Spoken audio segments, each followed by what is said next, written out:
Bon, alors on peut aborder la question de deux manières.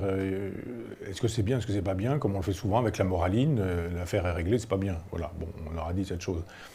Deuxième chose, pourquoi ça a eu lieu? Comment ça a eu lieu? Qu'est-ce que ça peut bien expliquer? Qu'est-ce que ça raconte? Cette gifle d'un personnage dont on ne sait rien a priori sur le président de la République. A posteriori, on sait deux ou trois choses maintenant sur lui, mais ça dit un certain nombre de choses. D'abord, on voit le président de la République arriver à petite foulée, décontracté, en chemise, en direction du public, dans le genre j'arrive, j'arrive, j'arrive. La star est attendue par ses soutiens, par ses amis, par ses fans.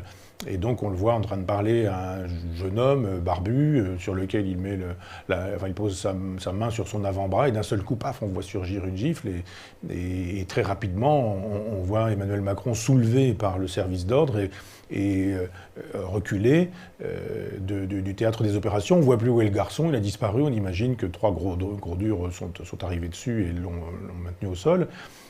Ça, ce sont les faits, c'est ce qu'on voit.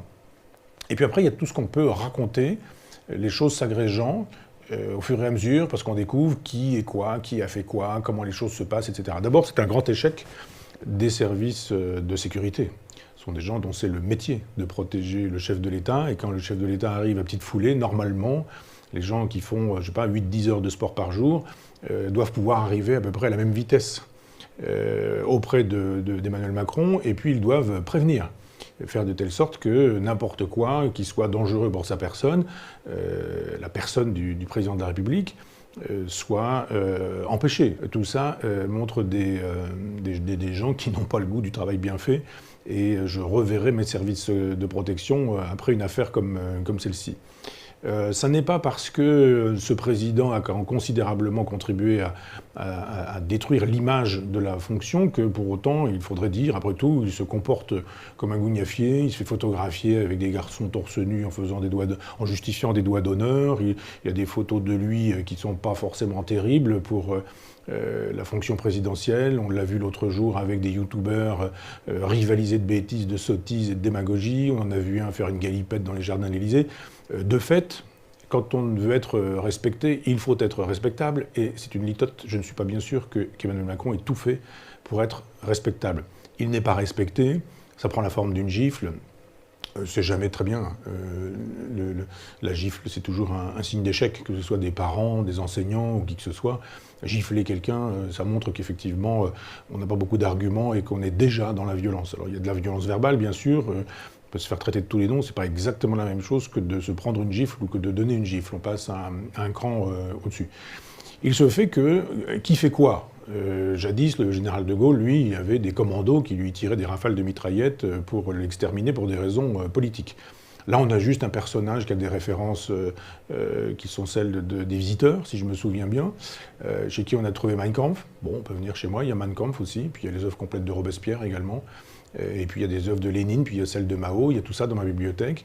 On a vu également un drapeau soviétique, semble-t-il, et puis un goût pour les arts martiaux. On a également su qu'il avait fait une formation de thanatopracteur et qu'il n'était pas allé jusqu'au bout de sa formation de thanatopracteur. Je rappelle que ce sont des soins qu'on donne aux morts et qu'on vide les morts de leur sang, etc., etc. C'est quand même un drôle de métier.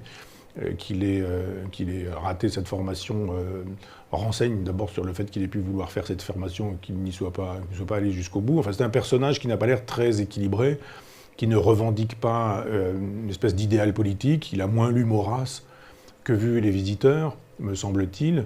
Donc, un personnage qui dit « je ne sais pas pourquoi j'ai fait ça, j'en avais juste marre, ras-le-bol, ma vie est ratée, j'ai juste eu envie de lui montrer que... » etc., etc. Donc si on essaie de penser tout ça, on se dit « mais tout se tient et rien n'est vraiment très beau. C'est pas beau de donner une gifle, c'est pas beau, ça ne se fait pas, mais ça ne se fait pas non plus de ne pas habiller le costume présidentiel quand on est président de la République. Je ne dirais pas bien fait, il n'a pas volé, ou ça devait arriver, ou je ne dirais pas ce genre de choses, même si tout le monde le pense. Je crois simplement qu'on ne frappe pas les gens, quels que soient les motifs qu'on ait contre eux. On peut reprocher plein de choses à plein de gens, on ne frappe pas. Voilà, ni gifle, ni coup de poing, on n'empoigne pas, on ne secoue pas, on ne bouscule pas, parce que, bon, il y a un moment donné où pourquoi pas deux gifles, pourquoi pas un passage à tabac, pourquoi pas ceci, cela, etc. Après, j'ai vu toutes les récupérations politiques. a vu effectivement Jean-Luc Mélenchon disant moi, je, vous ne devriez pas un peu penser à moi, là, vous avez vu, hein, je vous l'avais dit, ce qui arrive au président de la République, ma solidarité avec le président de la République. Ce sont quand même des gens qui vont dans des manifestations où la tête du président de la République est fichée sur des pics et qui ne trouvent rien à redire au fait qu'on puisse décapiter symboliquement le président de la République. Même ça, je n'étais pas d'accord, et je trouve que ça ne se fait pas non plus. Donc si on ne fait pas de la morale moralisatrice et qu'on essaie d'analyser ce qui s'est passé véritablement, qu'on fait la généalogie de ce qui a eu lieu, eh bien c'est assez symbolique de l'état, ou symptomatique, plutôt symptomatique de l'état dans lequel nous nous trouvons. Un état de bêtise généralisée, de violence généralisée, d'incivilité, comme il est beaucoup dit. On s'aperçoit que, bon, après tout, l'incivilité générerait des sentiments d'insécurité, nous dit la gauche maastrichtienne, la droite maastrichtienne aussi. Là, effectivement, on se dit, y a-t-il eu un sentiment de gifle ou une réalité de gifle? Est-ce que d'un seul coup, on découvre qu'il y en a assez aussi de parler du sentiment de violence, du sentiment d'insécurité, du sentiment d'incivilité, quand il y a de l'insécurité, de la violence et de l'incivilité? Juste à un moment donné où on se dit, Monsieur le Président de la République, là où vous êtes, vous avez les moyens pour faire de telle sorte que ce genre de choses ne se reproduisent plus sur la joue de vos concitoyens. Arrêtez de... Ça n'est pas bien de recevoir une gifle, mais ça n'est pas bien de donner des gifles non plus.